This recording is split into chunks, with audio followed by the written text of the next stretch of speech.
하나님께서 세상을 창조하실 때 이 세상은 깜깜했습니다.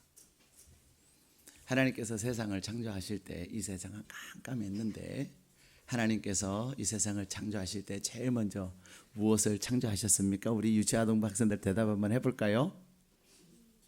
아이, 손을 들어야 상을 줄 건데요.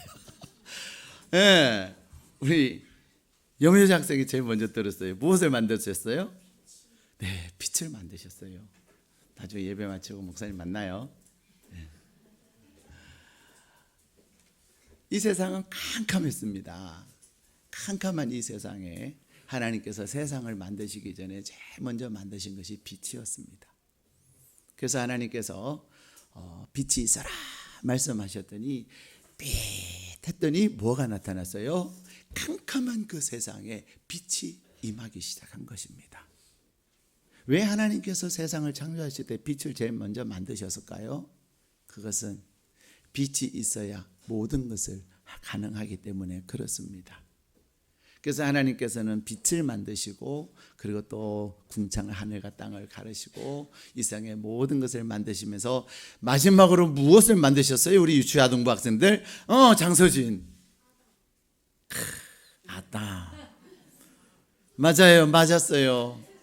박수 한번 쳐주세요. 네. 아담 그렇죠. 사람을 만드셨어요. 그 이름이 아담이에요. 그렇죠. 맞았어요. 아주 더 구체적으로 아담 사람을 만드셨어요. 그런데 사람을 만드심에 있어서 무엇이 필요하셨을까요? 빛이 필요하셨던 것입니다. 하나님께서 이 세상을 빛으로 시작하셔서 이 세상을 만드셨는데 그럼에도 불구하고 이 세상은 어두움으로 가득 차 있었습니다. 무엇이 이 세상을 어두움으로 가득 차게 만들었냐면 죄가 이 세상을 어둡게 만든 거예요. 하나님께서 특별히 우리에게 이 죄로 인하여서 캄캄해진 이 세상에 우리가 볼 때는 지금 얼마나 밝고 좋아요. 밖에도 보면 빛이 있어요. 근데 밝은 것 같으나 어둠이에요. 사람 다 웃기는 하나 속은 캄캄해요. 무엇 때문에 사람들이 웃기는 하나 속은 캄캄할까요? 죄 때문에 그런 거예요. 내가 가졌는데 내가 누리는데 마음에 기쁨이 없어요. 내가 사람들보다 더 많은 것을 가졌는데도 내 마음에는 사랑이 없어요.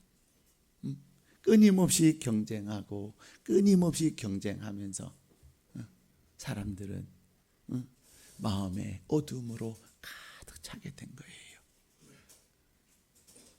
내가 더 높은데 내가 더 많이 가졌는데 그런데도 또 그런 거예요. 그래서 하나님은 사도 요한을 통해서 이 강에 하나님이 빛으로 만드시고 이 세상을 아름답게 만드셨으나 사람들로 인하여서 캄캄하게 된 이 세상을 다시 밝게 하기 위해서 예수님을 보내신 것입니다. 그래서 사도 요한은 요한복음을 기록하면서 2장에서 가나 혼인잔치의 이야기를 합니다. 가나 혼인잔치는 어떤 잔치예요? 결혼의 잔치의 기쁨의 자리예요. 그 기쁨과 감격의 자리요. 많은 사람들이 정말로 준비를 철저하게 잘했음에도 불구하고 결국 인간의 한계를 사람의 한계를 드러낸 것이 부족함이었습니다. 우리는 늘 부족해요. 많이 가졌는데 부족해요. 그러나 그 부족의 현장에 우리 주님이 오셨습니다. 빛이신 주님은 내가 부족하기 시작할 때, 내 삶에 결핍되어지기 시작할 때 우울함이 찾아오는 거예요. 내가 돈이 부족하면 기쁘다가도 서서히 어두움이 찾아오고, 내가 몸이 건강하다가도 내 몸이 아프기 시작하면 내 마음에는 점점 어두움이 찾아오는 것입니다. 내가 많은 것을 아는 것 같았으나 또 더 넓은 지식의 세계에 들어가니까 내 마음은 밝아져요? 어두워져요? 어두워져요. 그래도 내가 운전고등학교를 졸업하고 그래도 운전고등학교 아세요? 우리 유치아동 학생들? 모르죠. 우리 파주에서 제일 좋은 학교예요. 예, 안희호 학생 꼭 운전고등학교 가시기를 축복합니다. 아멘 해야지. 아멘 해야 돼. 너는 갈 수 있어. 가야지. 내가 운전고등학교에서 그래도 탑으로 졸업을 해서 그래도 가고 싶은 대학을 갔어요. 근데 거기에 가보니까 전국에서 똑똑한 아이들이 다 온 거예요. 그래도 내가 운전고등학교에서 탑으로 졸업할 때는 그래도 기뻤어요. 감격스러웠어요. 근데 내가 가고 싶은 그 학교를 갔는데 대한민국에서 똑똑한 아이들 다 모인 거예요. 다시 어둠이 꽉 찾아오는 것입니다. 3장에는 니고데모는 그가 늘 인생에 갈급함이 있었어요. 내가 어떻게 하면 구원을 얻을 수, 내가 어떻게 이 메시아 만날 수 있을까? 그래도 니고데모는 꽤 똑똑한 사람이었어요. 근데도 그에게는 늘 갈급함이 있었던 것이죠. 그것이 그로 하여금 또 어두운 삶을 살게 만드는 거예요. 요한복음 4장에는 사마리아 여인이 등장합니다. 그 사마리아 여인은 자기의 잘못이 아니에요. 자기는 잘못한 거 하나도 없어요. 그러나 자신의 한계 때문에 사람들로 하여금 손가락질 받고, 자신의 한계 때문에 어떻게 할 수 없는 그 한계 때문에 고통스러운 가운데 있었던 그를 주님이 만나시면서 그에게 빛이 임한 것입니다. 우리는 나의 한계가 있습니다. 육신의 한계도 있고요, 능력의 한계도 있습니다. 내가 어떻게 할 수 없어요. 근데 그 한계로 인해서 내 삶에 캄캄함이 있었는데 우리 주님이 그를 만남으로 그에게는 빛의 역사가 일어난 것입니다. 5장에는 38년 된 병자가 등장을 합니다. 내가 어떻게 하면은 저 물에 내가 들어갈 수만 있다. 1등으로 들어가면은, 그 물에 1등으로 들어가면 내가 나은 거예요. 근데 그는 들어갈 수가 없어요. 왜? 누워있는 환자니까. 다리가 성한 환자가 물이 팍 동할 때 1등으로 들어가는 거예요. 그런데도 그 들어가면 나타나는 그 미련이 그로 하여금 38년 동안 그 연못에 머물게 만든 거예요. 근데 주님이 그를 만나시고 그의 육신의 연약함과 그리고 그가 할 수 없는 그 한계 속에서 주님 만나고서는 물속에 들어가지 않아도 그는 나음을 입은 것입니다. 그는 38년 동안 그의 마음에 어두움과 캄캄함으로 가득 찼던 거예요. 근데 빛이신 주님이 그를 만나 주신 거예요.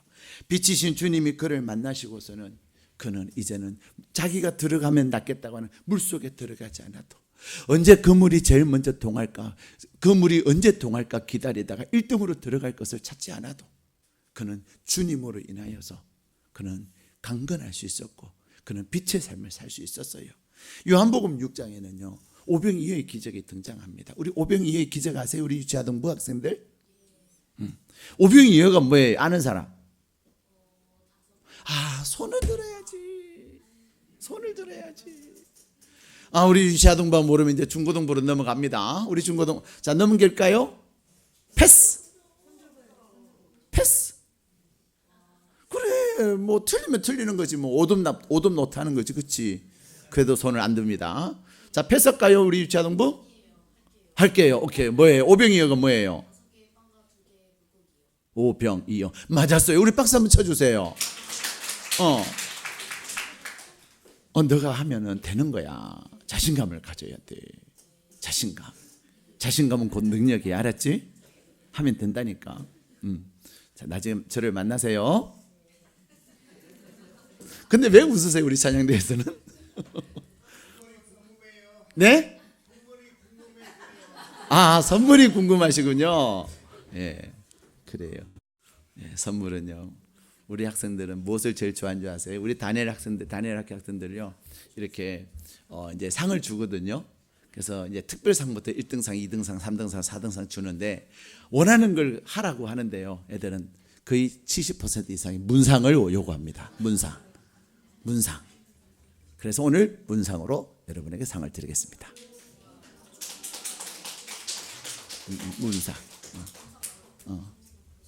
문상. 자, 오병이요. 보리떡 5개밖에 안 돼요. 물고기 2마리. 그것을 가지고 주님이 기적을 베푸셨어요. 5,000명이 있는데 그 배고픔 가운데 있어요. 그 배고픔과 그 사람들에게 먹을 것을 줘야 되는데 그 절대적 부족한 현장에서 우리 주님이 빛으로 그에게 역사하신 거예요. 예. 그것뿐만이 아닙니다. 요한복음 11장에는 보면은요, 요한복음 8장에는요, 가늠하다가 잡힌 여인이 등장해요. 우리는 우리의 인생의 욕망 때문에, 그 욕망이 있어요. 그 인생의 욕망 때문에 우리는 캄캄함에서 있어요. 내가 이거 하면 안 되는 줄 알면서도 하고 싶은 거예요. 하면 뭔가가 될 것 같은 거예요. 근데 하면 안 되는 줄 알면서 내가 하는 그 순간 내 마음에 캄캄함이 찾아와요. 예. 근데 그 죄 가운데서 욕망의 현장에서 잡혀온 여인이 주님이 그렇게 말씀하세요. 모든 사람들은 그를 벌떼같이 달라들어서 죽이려고 해요. 근데 주님은 너희 가운데 죄 없는 자가, 죄 없는 자가 쳐라 하시면서 그 여인에게 다음부터 그러지 말아라. 다음부터는 그러지 말아라 하시면서 왜 그랬니? 왜 그랬어? 하면 안 되는 걸 알잖아. 그렇게 책망하지 않으셨어요. 예. 이미 잡혀온 그 여인은 모든 사람들 앞에서 예수님 앞에서 오돌돌돌돌 떨고 있었어요. 떨고 있는 그 여인을 향해서 다음에는 그러지 말아라 하면서 그 여인, 욕망에 사로잡힌 여인에게 빛이 되셨습니다. 그것뿐만이 아닙니다. 나면서 맹인된 사람이 요한복음 9장에 등장하는데 얼마나 기가 막혀요. 그죠? 태어나면서부터 맹인된 거예요. 구걸하면서 밖에 살 수 없는 그 사람에게 주님이 빛이 되셨습니다. 뿐만 아니라 주님은 요한복음 11장에는 우리 인생의 가장 두려움, 죽음이라고 하는 문제 속에서, 죽음이라고 하는 그 캄캄한 가운데 우리 주님은 빛이 되셔서 나는 부활이다, 나는 생명이다 말씀하셨습니다. 그리고는 우리 주님이 죽은 자 가운데서 다시 살아나심으로 우리에게 부활의 주님이 되실 것을 약속해 주셨어요. 그것이 바로 빛의 역사입니다. 사랑하는 여러분, 우리 주님은 우리에게 빛으로 오셨습니다. 그리고 오늘 이 요한복음 1장에서 11장에 등장하고 있는 수많은 인생의 문제들은, 그것은 이 2000년 전의 사람들의 문제가 아니라 오늘 이 시대를 살아가는 저와 여러분의 문제인 것입니다. 여러분의 삶의 문제 가운데 우리 주님이 빛으로 오셔서 진정으로 내 문제를 해결하지 못해서 몸부림치고 있는 우리 주님에게 나를 만나면 그 어두움이 이제는 빛으로 변할 것임을 말씀하고 계시는 것입니다. 사람은 어두움에 있으면서도 어두움 속에서 어두움을 해결하고 하지만 어두움은 어두움을 해결할 수가 없습니다. 그러나 아무리 어두움 현장에도 빛이 나타나면 그 어두움은 사라지게 되는 것입니다. 사랑하는 여러분, 이 2019년 성탄에 우리 주님은 여러분에게 빛으로 오셔서 특별히 사도 요한을 통해서 우리의 인생의 수많은 문제 가운데 주님이 빛이심을, 빛의 역사가 어떠함을 말씀하고 계시는 것입니다. 그렇기에 여러분의 삶의 문제, 그 모든 문제 가운데서 빛 대신 예수님에게 여러분의 어둠의 마음을 활짝 여시고 그 빛을 받아들이십시오. 주님, 나에게 빛으로 오십시오. 이미 오신 그 주님, 이제는 나의 삶 가운데서 2019년 12월을 살아가는 나의 삶 가운데 주님 빛으로 오셔서 주님께서 내 삶에 빛의 역사로 밝음으로 인한 기쁨과 감격의 삶을 살게 해달라고 간절히 소망하시는 가운데 여러분의 성탄의 기쁨이 가득하시기를 주님의 이름으로 축복합니다.